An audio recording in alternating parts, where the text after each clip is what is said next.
Hi everybody, my name's Jay McLeod. Today is Saturday, January 14th, and here's what happened this week in Hearthstone. Woke up on Monday morning, hoping to see information regarding the standard patch notes, information on the new season of Battlegrounds, and hopefully some information regarding the esports scene for 2023. We got one of three, and it was a doozy though. Battlegrounds Season 3 launches January 17th, which is Tuesday, and it looks amazing.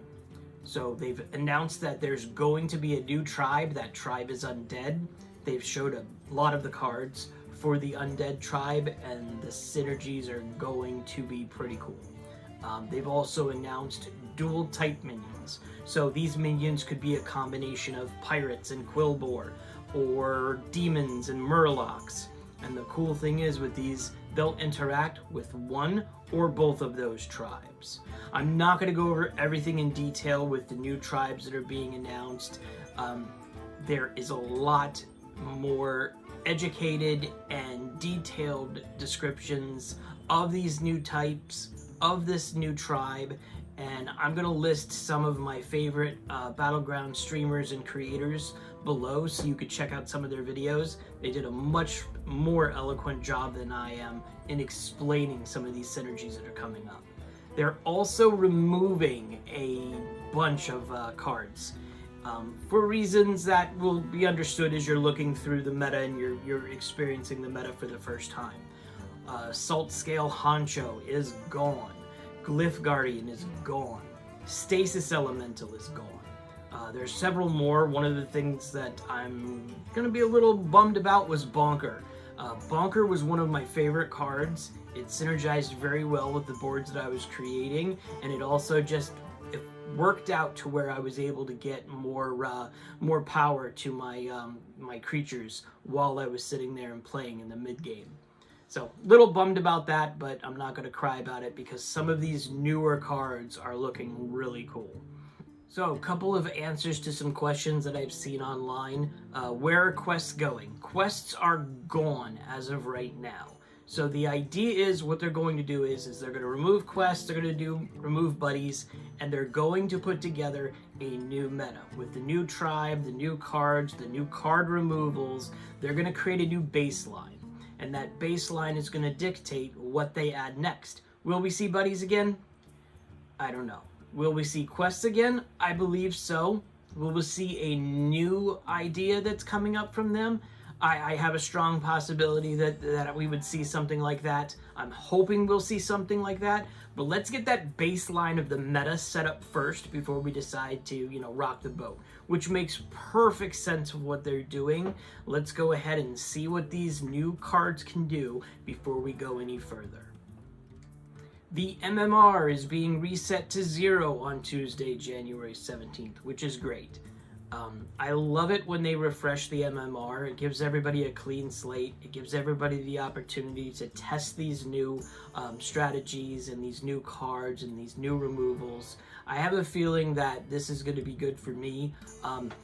The first time they introduce buddies or if they introduce quests, there's a little bit of time where my MMR just dumpsters because I'm learning the meta.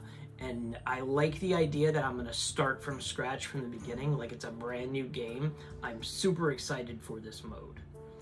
The new Battlegrounds Pass rewards track is being refreshed, featuring Silver Moon cosmetics.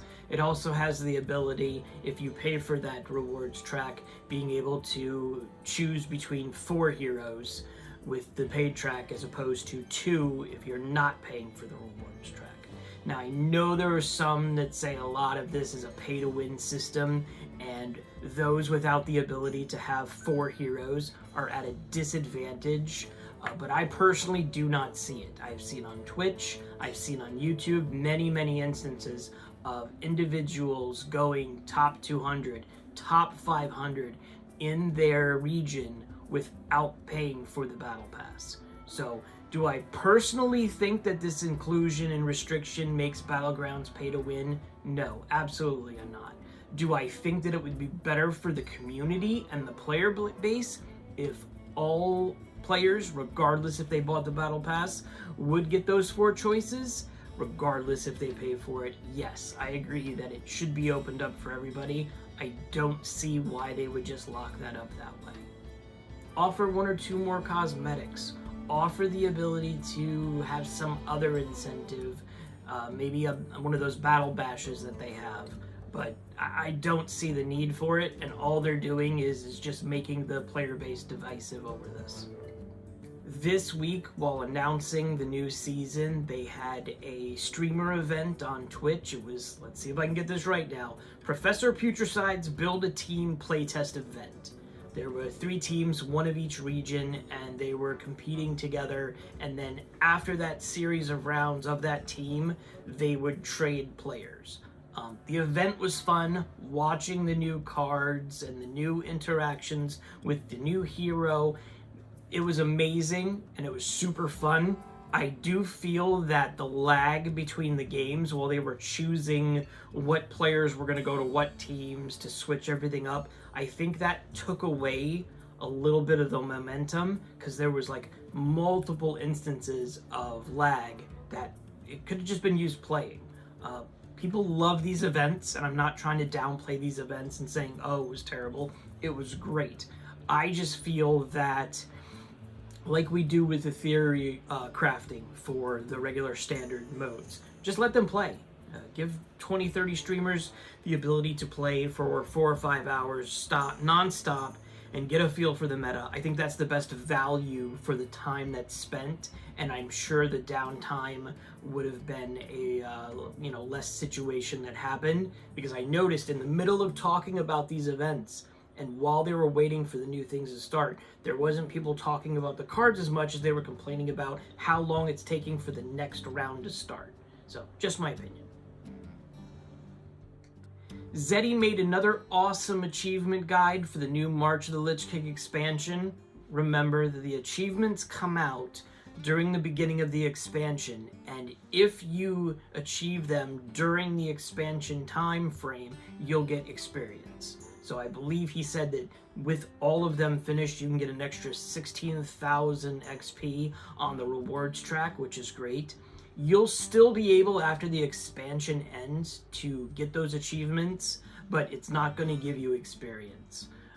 While I've not personally gone through all of the achievements for any expansion so far, I love that creators take the time, a heck of a lot of game losses, and a lot of trial and error to put together things like this for the community. So I want to thank Zeddy. I think it's a great thing, and I please hope you continue doing this. I'll link the description to the video and the companion doc below.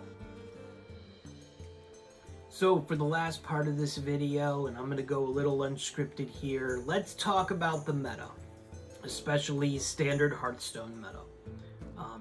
I'm seeing a lot of contention online through Twitter, through some of the other various social media modes that are saying that Demon Hunter and absolutely Rogue is just dominating the meta. I've seen examples of players going 5 games and the only thing they saw was Rogue or Demon Hunter.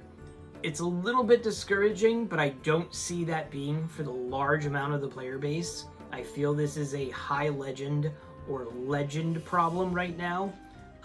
I personally don't see it. Went through 7 games and I only saw 1 Rogue.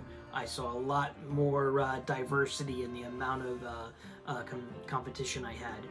The only thing is I'm not high up on the food chain on the ranks. So right now I'm like at Bronze 3, Bronze 2. I don't play as much as I would love to. So the good thing is we're not seeing those on the lower levels and those just, playing the game for fun are not seeing an overwhelming adjustment here that is potentially needed. So I'm absolutely killing what I'm trying to say and get my thoughts out, because I'm not that well versed in the meta as deep as some of the other content creators are. So I'd like to turn your attention to Clark Hellscream's video that he put out this week. explaining very, very eloquently of what's going on in the meta, what needs to potentially change, how rogues are hitting on the top legend. He just does an amazing job. He's an amazing content creator. I suggest you definitely like and subscribe him. And yeah, take a look and let me know your thoughts below on how you're feeling the meta. You know, are you liking it? Are you hating it? I've noticed that there's some people that are saying, hey, listen, I'm going to take a pause for a little bit and I'm going to go through and I'm not going to play this because I'm just facing rogues. Listen, there's many more modes to play. Battlegrounds is about to get a new season. It's super cool. Try that out and have fun. Like, if you're not having fun, why are you doing this? You know, if I'm not having fun doing this mode, I'm going to check out another mode. And most likely 9 times out of 10, I'm going to find something that's going to be fun for me. And you don't have to play all the time. You do not have to play Hearthstone 24/7, 365. If you need to take a break, go play another game for a little bit. There's a lot more games out there. But listen, my favorite game right now in the world will always be Hearthstone right now. I can't think of another game that's going to make me as excited as I am to play video games. So I'm going to be super biased, but it'll get better. The patch notes are coming soon. I would imagine they're going to make some changes with the mode. I imagine we're going to see some nerfs. We might even see some buffs. Things are going to change. It's going to evolve. Just try to have fun. All right? That's it for this week. Please like and subscribe the video. I'm trying to do what I'm trying to set up a channel that gets people at least talking about the experience with Hearthstone, and get people liking the game as much as they can and having a lot of fun. And I hope you guys enjoy this experience. Please let me know what I can be doing to make things better. Okay? Thank you. Take care. See you guys next week.